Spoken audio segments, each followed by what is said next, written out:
O fim dos gênios siameses para quem tem paciência. Esse não é um vídeo de comédia, esse não é um vídeo de humor, é um vídeo onde eu vou contar o meu lado da história desde o início até o fim dos gênios siameses. Por que estou dizendo que é um vídeo para quem tem paciência? Porque tem várias situações que eu vou precisar comentar, várias histórias que eu vou precisar entrar para justificar atitudes futuras. Então, eu preciso contextualizar muita coisa, e se você quer entender toda a história, você vai ter que ouvir desde o começo até o fim, que eu vou entrar por caminhos que você vai se perguntar por que ele está falando sobre isso, mas no futuro você vai entender, ok? Se você está assistindo esse vídeo, você conhece os Gênios Siameses, uma dupla formada por mim, Abner Dantas e Cássio Zogro. A gente se conheceu em 2018, quando eu fui abrir um show de stand-up e Cássio foi assistir. Depois desse show, a gente se seguiu no Instagram, começou a trocar ideias sobre comédia, eu, ele, mais duas pessoas que também queriam ser comediantes em Maceió. Porque naquele momento, nenhum de nós éramos comediantes. Nós só tínhamos feito uma apresentação de 5 minutos cada. Então, só estávamos tentando ser. Mas, como as ideias de todo mundo bateu e não tinha ninguém fazendo stand-up naquela época em Maceió, formamos um grupo chamado Quarta Categoria e pulamos a etapa de ser open mic. Depois de alguns meses, já tínhamos um grupo formado que cada um fazia 15 minutos de stand-up. Depois de um tempo, uma coisa incomodou eu e Cássio, que era os outros dois integrantes terem o contato do bar. Não incomodou de forma maldosa, mas incomodou porque a gente se sentia dependente deles para fazer show. Tinha que esperar eles marcarem data, eles estarem dispostos. Então a gente foi atrás de outros bares para fazer show do grupo. Estávamos marcando de ir em bar, tentando alinhar um dia, e Cássio um dia chegou para mim e falou: ó, consegui um bar pra gente ir. Pelo que eu lembro, ele estava pela orla e resolveu ir atrás de bares e conseguiu o contato de um bar. Em outro dia, fomos eu e Cássio nesse bar que ele tinha conseguido trocar ideia com o dono. E assim fechou-se uma parceria entre eu, Cássio e o dono do bar. Isso em meados de 2019. Depois chega 2020, tem pandemia, o grupo se desfaz, acaba se desfazendo. Em 2021, tem uma coisa no stand-up que sempre o primeiro que sobe no palco tem mais dificuldade para agradar a plateia, para a plateia entrar no ritmo. Em 2021, já tendo feito alguns shows nesse bar, eu e Cássio, nem eu nem ele queria subir primeiro para fazer o show. Então nós decidimos subir os dois juntos para começarmos juntos. E acabou que a gente subiu juntos e deu tudo certo, a dinâmica fluiu bem. Pensamos, pô, podemos fazer isso mais vezes. E aí vamos fazer um show só nós dois, sendo que o grupo já tinha acabado há algum tempo. E surgiu os Gênios Siameses. Nessa época, eu e Cássio trabalhávamos juntos em um quiosque de açaí. Então, lá em um dia de trabalho, a gente ficou, qual o nome, qual o nome, qual o nome, até que eu sugeri o nome Gênios Siameses. E estávamos nós dois em busca de um nome. Então, surgiu a dupla ali com o esforço dos dois. Nessa mesma época, também em 2021, nós viajamos para São Paulo pela primeira vez. Cássio conseguiu a casa de um amigo dele para nós dormirmos de favor durante um mês. E por que eu estou pontuando esse tipo de coisa? É para mostrar que na época tinha uma amizade, uma parceria, que os dois se ajudavam bastante. Como, por exemplo, quando a mulher dele engravidou da filha dele, eu que trabalhava mais nas produções de show. Eu chegava mais cedo, eu organizava as mesas e tinha que esperar ele chegar atrasado para conseguir fazer o show. Não estou me queixando, só estou esclarecendo que tinham ajuda de um lado e ajuda do outro, porque é assim que funciona a amizade na minha visão. Não importa se você ajudou com R$ 1 milhão e quando o cara foi lhe ajudar, ele só lhe ajudou com R$ 100. Qual era a condição que ele tinha de ajudar? É o básico. Viemos para São Paulo a primeira vez, gravamos alguns conteúdos de stand-up aqui, voltamos para Maceió em 2021. Postei esses vídeos no TikTok, os vídeos viralizaram, recomendei para ele, pô, posta teus vídeos no TikTok também, que é o que um amigo faz, tenta ajudar o outro. Ele falou, não, acho que não vai dar certo meus vídeos no TikTok não, acho que é porque você é jovem, se eu postar eu já sou mais velho assim, acho que não dá certo não. Resumindo, ele postou os vídeos, deu super certo também, foi a primeira vez que a gente viralizou, foi no TikTok. Assim, um público minúsculo que acompanhava e que seria fiel, mas foi o primeiro viral, assim. Eu falo público minúsculo porque, beleza, subiu 100 mil seguidores no TikTok, mas que vai comprar ingresso para ir no seu show desse público vai ser uma, duas pessoas no máximo. Em 2022, depois de já um ano basicamente fazendo shows do Gênios Siameses, em 2022, na virada de ano de 2021 para 2022, Cássio viajou para Bahia para passar a virada com a família dele. Em janeiro, ele não estaria em Maceió, então eu marquei um show solo. Primeira vez que eu fiz o show solo, Desacato, foi em janeiro de 2022. Eu tinha, sei lá, 43 minutos de material, 45 minutos, mas eu queria muito me testar fazendo aquilo. E aí entra o ponto que eu falei do público do TikTok. Ninguém foi, então eu tomei um prejuízo fodido. Mas o ano continuamos fazendo show do Gênios Siameses, até que em setembro levamos um comediante de São Paulo para fazer show com a gente em Maceió, e nós tomamos um prejuízo desgraçado, porque pagamos passagem, pagamos hospedagem e não vendeu nenhum ingresso, venderam 7 ingressos. Então eu tive que vender meu celular para pagar os custos e etc. Então ali em setembro de 2022, nós decidimos parar de fazer stand-up. E aí nessa época, Cássio foi e arrumou um emprego em um estúdio de podcast. Cássio já gravava o podcast Caverna do Ogro na casa dele. Depois foi convidado para participar de um programa que era gravado nesse estúdio e o dono do estúdio contratou ele para trabalhar lá. Alguns meses depois, Cassius me recomendou nesse estúdio, porque nos shows eu já era responsável por fazer os flyers, por mexer com rede social e etc. Me recomendou nesse estúdio. Primeira vez que o dono desse estúdio veio falar comigo, eu não aceitei as condições dele para trabalhar. Falei, pô, tudo de boa, para mim assim não serve. Ele também não aceitou as minhas e ok. Alguns meses depois, esse dono desse estúdio entrou em contato comigo de novo, e aí eu aceitei as condições, porque naquela época eu estava extremamente endividado e precisava aceitar qualquer coisa. E uma dessas condições que ele me ofereceu foi poder usar o estúdio para gravar meus conteúdos, o que era importantíssimo para mim. Comecei a gravar um programa chamado de Chava Show, que era uma versão do que eu faço hoje no Plantão de Abner. Até que um dia de trabalho, que não tinha muita coisa para fazer, Cassius me chamou para gravar um episódio do Caverna do Ogro junto com ele. Gravamos um episódio e, assim como no palco, a dinâmica foi boa em frente às câmeras. Me chamou para gravar novamente na outra semana. Mais uma vez, o episódio foi bom. Foram os únicos 2 episódios que fizemos gravados no Caverna do Ogro. Porque depois que terminou o segundo episódio, ele me perguntou: cara, você quer gravar um episódio comigo toda semana? Como a gente já tinha um público pequeno do TikTok, eu sugeri, por que a gente não faz transmissão ao vivo e pede Pix para o pessoal que gosta da gente?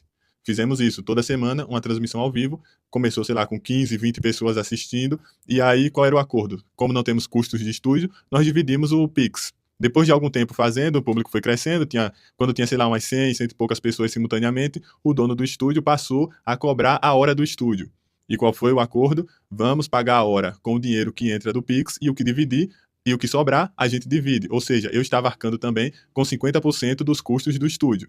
Nessa época, o canal dele já era monetizado e o que entrava de superchat, eu não recebia nada. Também nunca entramos nessa conversa do que receber de superchat. Depois de um tempo, eu não lembro se foi ele que veio falar comigo ou se foi eu que fui falar com ele sobre o superchat, passei a receber também do superchat. Um dos primeiros virais da live e do perfil dele foram as piadas com a tatuagem do meu pescoço, a tatuagem da minha avó. A gente fez uma live com a foto da tatuagem no fundo, zoou muito, fizemos muita piada com isso. Como não é segredo para ninguém, minha família ficou chateada. Eu levei essa chateação da minha família até ele, expliquei. Não sou eu que estou chateado, é minha família. Só estou mostrando o que está acontecendo. O que ele respondeu, pô, entendo, mas a live vai continuar no ar. Em nenhum momento eu pedi para tirar nada do ar. Só mostrei que minha família estava chateada e que eu não iria fazer mais piadas com isso. Acabou que eu não consigo, depois fui fazendo piadas com isso. Mas em nenhum momento eu pedi para ele parar de fazer piadas, em nenhum momento eu pedi para ele tirar os vídeos das piadas com a tatuagem do ar. Mas por que eu estou pontuando isso? Porque ali também se estabelece um limite. Você está zoando nesse nível, eu vou zoar nesse nível também. Tanto que familiares meus, que eram próximos da gente, que iam no show da gente, que divulgavam o trabalho dele, foram se queixar com ele e ele simplesmente visualizou e não respondeu. Não estou dizendo aqui que ele está errado sobre fazer essas piadas, só estou pontuando para daqui a pouco vocês entenderem algumas atitudes minhas. Nessa época era uma grande parceria, a gente se ajudava bastante, como eu já pontuei em alguns momentos aqui, a gente sempre postava vídeos em colaboração. Até que um dia eu postei um vídeo em colaboração com ele, fazendo piada, onde eu fazia uma piada com Deus, e ele removeu essa colaboração. O que eu pensei, vou zoar ele por isso. Tanto que até hoje, uma das piadas do show é eu zoar ele porque ele não faz piadas com Deus. Comecei a zoar ele começou a me zoar do outro lado, a gente fingiu uma briga. Isso em 2023, acredito que no meio de 2023. E começamos a fingir uma briga, tanto que se estiver ainda hoje no YouTube, tem uma live chamada Live da Separação, onde a gente fingiu que ia se separar. Nessa época fomos fazer show em Recife, ainda morando em Maceió, fomos fazer show em Recife, e na hora de voltar ele falou, vamos fazer a live o seguinte, eu entro, faço alguns minutos, depois você entra, faz alguns minutos, e no final a gente faz juntos, a gente fica se zoando. Resultado, a gente foi fazer a live, ele entrou, fez os 5 minutos, eu entrei depois, fiz os 5 minutos, fiz um monte de piadas com ele se sentiu, imagino, acuado, porque eu preparei piadas para fazer com ele e ele não tinha nenhuma piada preparada para fazer comigo, sendo que ele que sugeriu essa dinâmica na live. Quando voltou os dois para fazer juntos, ele pegou um áudio que eu tinha encaminhado da minha mãe para ele, da minha mãe falando sobre, reclamando, entre aspas, sobre as piadas com a minha avó. Na verdade, ela falava no áudio, eu entendo o que você está fazendo e não sei o quê, e ele pegou esse áudio e rodou durante a live. Entenda, não estou me queixando, só estou mostrando como o limite entre piadas um com o outro era alto, tinha um limite extenso onde um podia fazer piadas com o outro. Esse limite vai se estabelecendo aos poucos. Vocês estão entendendo? Na época, não reclamei, nem agora estou reclamando. Só estou pontuando para justificar atitudes minhas. E aí ele continuou fazendo piadas com a minha tatuagem, com a minha avó, postando isso, viralizando, tudo bem. Em uma live, eu fiz piadas com a filha dele. No outro dia, ele me liga. pô, não queria que fizesse piadas com a minha filha, acho que é exposição, alguma coisa assim. Eu falei, pô, tranquilo. A forma que o cara falou, o cara me pediu, disse que não queria que a filha dele se tornasse uma piada, algo assim, não lembro muito bem qual foi a conversa que a gente teve, mas ele pediu para não fazer piadas com a filha dele. Não toquei mais no nome da filha dele nos podcasts. Estou explicando aqui várias piadinhas que foram surgindo durante o tempo. Uma delas era o fato de zoar ele sobre ele não me pagar. E isso se tornou uma piadinha do programa. Por quê? Porque por eu ser extremamente fodido a vida que eu tinha, é lógico que para eu ascender ia demorar mais que ele, porque eu tinha dívidas para pagar, eu tinha outras coisas para resolver, até meu dinheiro de comédia começar a fazer alguma diferença. Então, na época, surgiam piadas do tipo, paga o Abre, pedia para ele me pagar. Até que um dia eu tive a minha energia cortada, ou meu TikTok caiu, não lembro muito bem qual foi a ocasião. Mas eu postei pedindo Pix para as pessoas que me seguiam. E um patrocinador do canal, por acaso, me mandou o valor do patrocínio. Eu agradeci a ele achando que era uma ajuda para mim. Eu falei, pô, muito obrigado, não sei o que, tá difícil. E ele respondeu explicando que era o patrocínio do canal. Acho que ele entendeu que eu entendi errado. Mas não fazia sentido nenhum ele ter me mandado esse valor. Então mandei para Cássio, pô, ó, o patrocinador me mandou o valor. Aí ele falou, beleza, me manda tanto, que era um valor bem mais alto do que 50 a 50. O que eu fiz? Mandei o valor para ele, porque o canal é dele, então toma o valor. Depois que eu mandei o valor para ele, eu questionei. Eu não queria questionar antes de mandar o valor, para não parecer estou segurando o dinheiro do cara e até ele me explicar tal coisa. Não, mandei o dinheiro e questionei. E aí eu descobri que do Pix que entrava, a gente pagava os custos e dividia meio a meio. Do Superchat e patrocinador, eu recebia 20%. Olha só, na hora eu já falei que não achava aquilo certo, que não achava aquilo justo. Por quê? Porque, como eu falei, investimento foi feito 50-50, já que estava saindo o horário do estúdio do Pix. Só que eu também não posso ser injusto aqui de dizer que a gente tinha conversado algo, que estava sendo roubado, alguma coisa do tipo. Não, eu estaria sendo enganado se a gente tivesse acordado 20% e depois se a gente tivesse acordado 50% e depois ele tivesse me pagando 20%. Então a gente não tinha entrado nessa conversa sobre patrocinadores e sobre superchat. Você pode também interpretar que cresceu o olho quando começou a entrar dinheiro. Também não concordo com isso. Concordaria com isso se a gente tivesse acordado 20% e depois que começou a entrar dinheiro, eu quisesse receber mais. Mas não foi isso que aconteceu. A gente simplesmente não tinha conversado sobre valores de superchat e patrocínio. Mas como o Pix estava dividido em 50%, eu talvez por inocência presumi isso. Porque eu venho de uma criação de que se um amigo meu me via comprar uma roupa nova, ele ficava feliz porque sabia que ia ter uma roupa nova para usar também. Então a gente sempre dividiu tudo muito igual se fosse justo. Qual foi a minha atitude na época? Falei, pô, então por essa porcentagem eu prefiro não continuar gravando, eu prefiro não fazer mais. E isso no meio de 2023. Não tinha nem tido um grande boom assim, ainda ia crescer muito mais. Mas eu falei, pô, não concordo em fazer por essa porcentagem. O que eu posso sugerir, a minha proposta é o seguinte: como Rebeca faz parte também do programa, que ela fica por trás das câmeras, interagindo, comandando, praticamente dirigindo, eu posso receber 40%, Rebeca 10% e você 50%. Uma coisa que eu não falei no vídeo, lembrei agora, quando eu disse que queria 50%, receber 50%, era 50% das lives, dos superchats que entrassem nas lives, do Pix que entrassem nas lives. Eu não queria 50% do canal dele.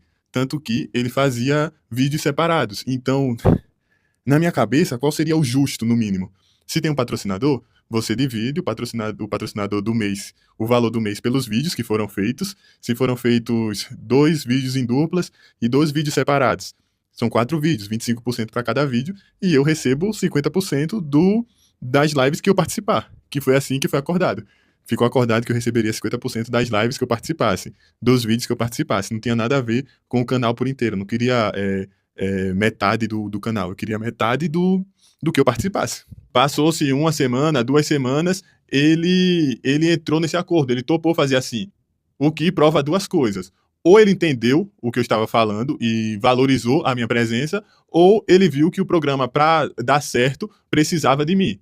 E das 2 formas, justifica a minha importância no programa. Mas ele achou que deveria deixar bem claro naquele momento que o programa era dele, que o canal era dele, que quem mandava era ele, que dali para frente ele ia assumir todos os custos e depois ia ser feita essa divisão. 50% de Pix, 40% de monetização e superchat. Então, naquele momento, foi pontuado assim, é um projeto meu, sou eu quem mando, beleza? Eu achei também importante pontuar, então, que o Troféu Ofensa era um projeto meu. porque até então eu levava todas as minhas boas ideias pro Caverna do Ogro. Tanto que o Troféu Ofensa foi uma ideia de quadro que eu tive para fazer no Caverna do Ogro. Depois surgiu a ideia de fazer no teatro e fazer um show. Mas todas as ideias boas que eu tinha, eu levava para lá, porque eu tinha a impressão de que eu tinha 50% daquele projeto também. E quando eu descobri que não era assim, eu entendi que 50-50 era coisa da dupla. O show Gênio e Siameses não tinha para onde ir. Os shows Gênio e Siameses era uma coisa dos dois, mas o podcast e o programa era uma coisa dele. Ok, tudo bem. Continuei trabalhando tranquilamente, continuei me dedicando ao podcast tranquilamente, continuei com a visão de dupla tranquilamente. Tanto que os Live Pix, que é um dos carros-chefes do programa hoje em dia, foi eu que sugeri botar a Live Pix no programa. Eu usei primeiro nas minhas lives e depois eu falei, pô, acho que dá pra usar aqui no Caverna do Ogro Live Pix. E foi uma ideia acatada como duvidosa. Tipo, acho que não precisa não, a gente já recebe pelo Pix mesmo. E na época que a gente fez a live da separação, onde um deveria zoar o outro, eu fiz algumas piadas com a mulher dele. E isso acabou se tornando rotina no programa. Uma piada interna, onde eu zoava a mulher dele. Zoava que ele não era pai da filha dele, zoava que eu ficava com a mulher dele. E esse ano, em 2025, recebemos um convidado lá no Caverna do Ogro, que entramos no assunto xingamentos. Cássio falou que era cristão e que não ia xingar mais até o final do programa. Na hora já acendeu uma luzinha assim pra mim. Vou fazer ele xingar, porque aí vira uma piada. E isso vai se tornar cômico, porque ele acabou de falar que não vai mais xingar, faço ele xingar e já é uma piada. Eu virei pro convidado e perguntei, qual é o pior xingamento na sua opinião? O convidado falou, filho da puta. Eu falei, mas tem gente que a mãe é puta mesmo.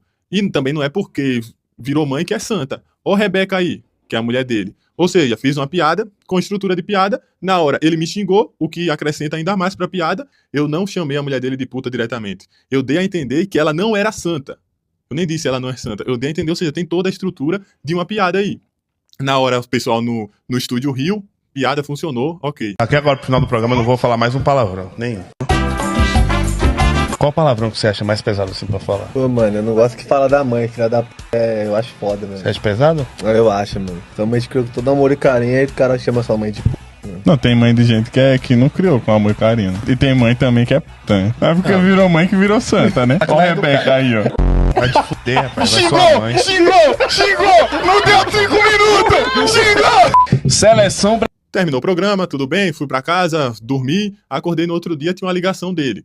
Não retornei, não perguntei o que era também, imaginei que, sei lá, a filha dele tenha ligado sem querer, porque quando é uma ligação importante que alguém não atende, você manda uma mensagem, pô, preciso falar com você. Então imaginei que teria sido sem querer.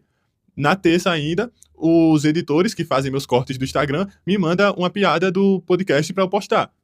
O que já era comum, gravar o podcast na segunda, receber a piada na terça pra postar. Por coincidência, eles pegaram esse trecho. Por quê? Porque eles entenderam, eles viram que era uma piada, eles viram que era um momento engraçado da live. Não fui eu que fui pedir. Faz esse trecho, faz o corte disso, faz o corte daquilo. Postei a piada no meu Instagram. Passou quarta, eu acho que ou na quarta ou na quinta a gente já ia viajar pra fazer uma turnê. Aí no aeroporto, o Cássio veio falar comigo que achou que eu tinha pesado a mão nessa piada, achou que eu tinha passado dos limites. Na hora, eu prontamente discordei. Falei, pô, já falei coisas piores de Rebeca e você não se sentiu magoado. Eu acho que você deve estar com por algum outro motivo, deve estar chateado com essa piada. Aí ele falou que não, que eu tinha perdido a mão e que eu ainda tinha postado o corte da piada. Eu fui lá, retirei o corte de todas as minhas redes sociais. Não fui olhar na live se esse trecho foi cortado da live ou algo assim. Na hora, eu, pra me defender, rebati ele. Falei, pô, você fez piadas um dia depois do meu tio morrer. Porque minha avó morreu, ele fez piadas. Meu tio morreu, um dia depois do meu tio morrer, ele tava fazendo piadas no podcast com meu tio. Meu avô morreu, ele fez piadas. E quando eu me defendi dizendo, eu falei exatamente assim, pô, é porque a gente tem um limite maior um com o outro. No dia que meu tio morreu, você fez piadas no outro dia com ele. Ele virou pra mim e falou, mas você quer comparar seu tio com Rebeca? Como se Rebeca, a mulher dele, fosse mais importante que meu tio. E assim, um tio meu que foi dos poucos que não morreram de tiro, um tio que teve câncer, ficou dias internado em tratamento, também tinha família, também tinha filhos, também tinha mulher, então nenhuma pessoa é mais importante que a outra não. Na hora eu fui lá nas minhas redes sociais retirar o vídeo e tinha um comentário de Rebeca no post dizendo, me respeite, tinha um comentário de Cássio também dizendo, qualquer dia eu vou lhe dar um soco. Antes, quando eu tinha visto esse comentário, era só mais um comentário pra render a piada, ficou irritado, não sei o quê. Mas depois dessa reclamação, eu já comecei a olhar diferente. Já comecei, pô, o cara tá querendo me amedrontar pra eu não fazer piadas com a mulher dele. Mesmo assim, fui lá, tirei os cortes do ar e fiquei uma semana pensando nisso. Fui lá gravar outro Caverna do Ogro pra ver se ia ser a mesma coisa. Não me senti confortável. Como eu não me senti confortável, eu pensei, pô, vou ter que sair do programa. E aí justifica todas as outras coisas que eu falei pra vocês. Por quê? Porque quando se decidiu uma porcentagem, ele deixou claro que ele que mandava no programa. Então a pessoa que é dona do programa, que manda, tá vindo dizer que eu perdi a mão, que eu errei, sendo que não é uma coisa que, por exemplo, eu sou convidado pra participar do Caldeirão do Hulk. Vou lá, faço uma piada com a Angélica, o Luciano Huck vem reclamar comigo. Eu entendo, perdi a mão, realmente pesei. Mas se o Luciano Huck costuma fazer piadas com a minha família, chamar minha avó que morreu de Kenga, zoar meu tio um dia depois dele morrer, e olha só, não estou me queixando, só estou dizendo que, pô, eu não dava pra aceitar essas coisas, não dava pra aceitar essa comparação como se a família dele fosse mais importante que a minha, ou seja, pode fazer piada com a sua família, com a minha não, até em memória dos meus parentes. Eu nunca reclamei de uma piada, eu nunca pedi pra tirar uma piada, porque eu entendo como, se você faz esse tipo de piada comigo, tudo bem, eu tenho esse limite pra fazer piadas com você também. O que me incomodou não é as piadas com a minha família, o que me incomodou é eu não ter o direito de fazer as piadas com a sua família também. Então eu não estava mais confortável pra fazer o programa. Sendo assim, eu cheguei, chamei ele pra conversar, olhei no olho dele e falei, ó, não tô mais confortável de fazer o programa por conta disso, disso e disso aqui. Falei pra ele, tem o Gênio Siameses, que eu entendo que é um projeto separado, por mim continua, é um projeto que eu gosto. Se você não se sentir confortável pra continuar, você chega pra mim e fala que a gente resolve. Quando ele foi anunciar minha saída do Caverna do Ogro, ele achou importante pontuar de que era um conceito que tinha se criado ali o Caverna do Ogro, de comédia sem limites, de piadas sem limites, que eu não enxerguei naquele momento. Também, na boa intenção, na forma de querer sair sem tretas, eu falei, ó, ele perguntou, você quer sair quando? Eu falei, pô, por mim, eu já tô de boa, não participo, mas podemos sim fazer uma live de despedida pra o quê? Zoar esse momento. Ah, o Abner tá saindo? Vamos zoar com isso, fazer uma live de despedida e etc. Essa live nunca aconteceu. Mas aí eu entendo que o clima poderia não ficar bom. Eu não sei se eu ia me segurar e não fazer alguma piadinha sobre isso, mas beleza. Saí do Caverna do Ogro, aparentemente pra mim, tudo resolvido. Vim a público e falei, não teve treta, até porque não teve treta realmente, teve uma discordância, e foi o que eu falei, teve uma discordância e não teve treta. Eu discordei dele vir me dizer que eu pesei a mão, porque se o cara adota uma postura do tipo, pô, eu senti essa piada, tô incomodado com essa piada, eu acho ok, assim como foi com a filha dele, mas de botar a culpa em mim, de dizer que eu pesei a mão, de dizer que eu perdi a linha, quando ele já tinha xingado a minha avó de Kenga, minha avó morta de Kenga, e eu nunca fui acusar ele de estar errado, acusar ele de perder a linha. E outra coisa, é o básico de um comediante, pra mim, na minha visão. Se eu faço piadas com o filho do Marco Mignon, eu vou ter que aceitar que outras pessoas façam piadas com meu filho, porque o meu filho é mais especial do que o filho do Marco Mignon, porque a minha família é mais especial que a família de alguém. Até que hoje é dia 18 de agosto, acabei de chegar de uma turnê dos Gênios Siameses no Centro-Oeste, e essa semana que passou foi o quê? Na segunda-feira passada. Hoje é segunda, foi na segunda-feira passada, acredito que dia 11, né, 7 dias a menos, é dia 11 e 10, na segunda. Tava tudo certo, o show do Gênios Siameses rolando, marcando mais shows do Gênios Siameses, e chega uma mensagem da mulher dele no celular da minha namorada, perguntando quais shows do Gênios Siameses já tinha contrato fechado, e aí ela disse os shows que tinham do Gênios Siameses, e ela falou, que a mulher dele falou, que não marcava mais shows, que o Cassius decidiu não continuar com os Gênios Siameses. E no mesmo dia, isso foi na, sei lá, segunda tarde ou de manhã, no mesmo dia, à noite, ele tava no programa dele falando que não ia mais, que eram os últimos shows dos Gênios Siameses. E até agora, ele não falou comigo que acabou os Gênios Siameses. Então, até agora, eu não sei que acabou os Gênios Siameses. Eu fiquei sabendo porque foi falado pra minha namorada e depois foi falado em público. Assim, sem motivo nenhum aparente. Até agora não foi me passado nenhum motivo. Isso foi na segunda e a gente tinha turnê marcado na quinta. Eu já estava chateado com isso e já estava na minha cabeça. Mesmo que venha conversar comigo durante a turnê, já não é a mesma coisa. Já foi um recado enviado por uma terceira pessoa, já foi uma coisa que eu vi na internet, que o público veio me informar que minha dupla tinha acabado. Mas o que não aconteceu também. Fizemos a turnê no Sul, no Centro-Oeste, desculpa, e não trocamos uma palavra. No último dia da turnê, no domingo, ontem, assim que acabou o show, ele chamou eu e minha namorada no camarim e falou, vamos trocar 2 minutos aqui de ideia? Sentou lá e falou, queria pedir desculpas por não ter falado, é porque meu jeito assim eu fico constrangido. E é isso. Foi uma desculpa assim, totalmente vazia, que eu nem sei se ele estava pedindo desculpas por não ter informado que ia acabar com a dupla ou por não ter conversado com a gente durante a turnê. E aí aquele discurso que eu tinha de sair do Caverna, não teve treta, teve discordância. Hoje, com o fim dos Gênios Siameses, eu tenho uma chateação imensa, porque o discurso que está rolando é que eu sou ingrato, eu sou individualista, porque eu só penso em mim. Sendo que, vamos lá, ainda quando eu estava no Caverna do Ogro, a gente brigou com uma casa de shows aqui em São Paulo, os dois, porque essa casa passou quase um mês para pagar a gente, porque o dono dela estava viajando, e eles só informaram isso no meio de uma turnê que a gente estava fazendo, então entramos em acordo. O Gênios Siameses não faz mais shows nessa casa. E aí, uns meses depois, ele apareceu anunciando o show solo dele nessa casa. Eu já comecei a pensar que, pô, não tem mais o pensamento de dupla. Porque é igual, tá, eu e um amigo meu, a gente briga com uma pessoa, no outro dia eu vejo esse amigo meu andando com aquela pessoa. Pra mim não faz sentido. Por que eu estou falando isso? Porque eu estou sendo taxado de individualista e de ingrato. Sendo que, no ano passado, foi o quê? 2024? Acho que foi 2024, o filho dele nasceu, no mês que o filho dele nasceu, ele pediu pra passar um mês sem marcar show do Gênios Siameses. Pra mim, tudo bem, não tem problema nenhum com isso, é o filho do cara. Mas, no mesmo mês, ele marcou o show solo dele, tanto que o filho dele nasceu no dia do show solo dele. Mas eu sou individualista, eu que sou ingrato. Eu fiz aquele primeiro show solo lá em 2021, quando não tinha público nenhum. Em 2024, ele começou a fazer o show solo dele. Pra mim, zero problemas. Também comecei a fazer o meu show solo. Só que quando eu fiz o meu show solo, eu fui fazer uma camiseta do meu show solo pra vender também e ganhar o dinheiro. Ele falou, chegou pra mim pra falar que se incomodou sobre isso, porque eu fazia uma camiseta do meu show solo, criava concorrência com a camiseta do show do Gênios Siameses. Sendo que ele começou a fazer o show solo dele primeiro, ou seja, criar um show solo não cria concorrência com o show do Gênios Siameses, mas cria uma camiseta solo, cria concorrência com a camiseta do Gênios Siameses. E aí, outra coisa que ficou definida, os finais de semana eram para shows do Gênios Siameses, e os dias de semana para shows solos. Só que inúmeras vezes, quando ia marcar show do Gênios Siameses, já tinha show solo dele marcado em final de semana. Já aconteceu de não ter show dele marcado na agenda no final de semana, marcar show do Gênios Siameses e depois ter que desmarcar porque o show dele estava marcado, só não estava na agenda. Mas eu sou individualista. Agora, esse mês agora de agosto, que é o mês que estamos encerrando, tínhamos turnês para marcar com o Gênios Siameses e fomos ver a disponibilidade dos finais de semana. Um final de semana ele não podia porque era dia dos pais, outro final de semana ele não podia porque ia pro casamento de um amigo, outro final de semana não podia porque tinha show solo dele. Ou seja, a gente tinha acordado finais de semana pro Gênios Siameses. Mas aí de 4, tinham 3 compromissos dele. Mas eu sou individualista, mesmo eu dedicando anos da minha carreira para um programa que não era meu. Eu sou individualista, tanto que cancelamentos que eu tive, eu movimentava todo o público para ir para lá porque eu tinha uma visão de dupla, talvez inocência da minha parte. Tem um áudio aí de quando rolou o cancelamento do Rio Grande do Sul, que talvez foi o maior da minha carreira, deu negando ir num podcast pra direcionar primeiro o público pra lá. Pô, Pivete, e aí? Véi, se tu não se incomodar, a gente poderia fazer isso depois do Caverna do Ogro, velho? Vou gravar o Caverna do Ogro na segunda, a gente provavelmente vai usar isso como tema. E aí eu queria chamar a atenção pra lá.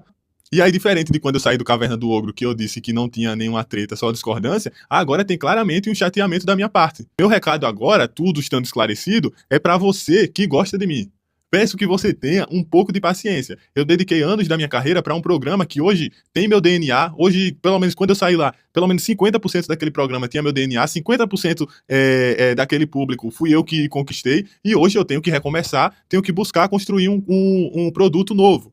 Olha só, não é uma lamentação, uma queixa, é só um fato. Então espero que você tenha um pouco de paciência até eu construir uma coisa que só tenha a minha cara, que tenha a minha identidade 100%, já que 50% da minha identidade ficou lá. E a minha grande chateação não é o encerramento do Gênios Siameses. É o encerramento do Gênios Siameses sem nenhuma consideração, sem uma mensagem nem justificativa, nem a mensagem assim, estou deixando de fazer por conta disso, disso e disso. Não, é só, estou deixando de fazer, viu? Mas não, pô, mensagens por terceiros, primeiro para o público, e até agora, não para mim. Não que eu queira mais, também não quero mais contato. Esperei até demais esse diálogo e não houve. Mas eu acredito que é isso, foi um vídeo muito, muito longo, é um vídeo que eu preciso deixar várias coisas claras, não é um vídeo fácil de fazer, é um vídeo pesado, eu preferia muito mais estar aqui fazendo comédia, estar fazendo piada, que é o que eu vou continuar fazendo daqui para frente, mas tem muita coisa que precisava ser esclarecida, porque eu me sinto injustiçado, depois de tanta coisa, sair como ingrato e individualista. E também a total falta de consideração sobre o que eu fiz, ou o que a gente fez com o Gênios Siameses, que é um grande projeto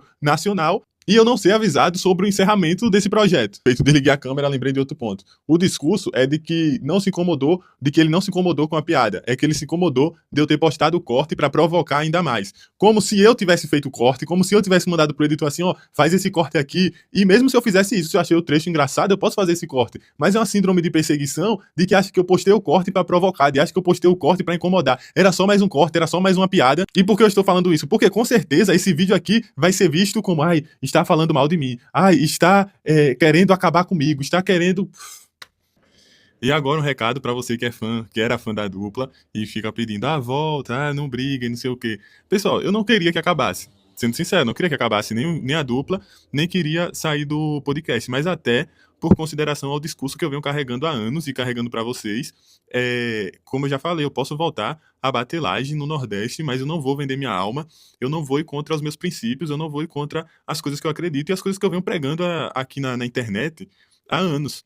Então, pra mim, seria traição até com vocês eu aceitar esse tipo de coisa. Eu acho que é isso, acho que já ficou um vídeo muito, muito, muito, muito longo. Talvez, com certeza, quando eu desligar a câmera, eu vou ficar lá, pô, devia ter tocado nesse ponto aqui também, devia ter tocado naquele ponto, mas já deu.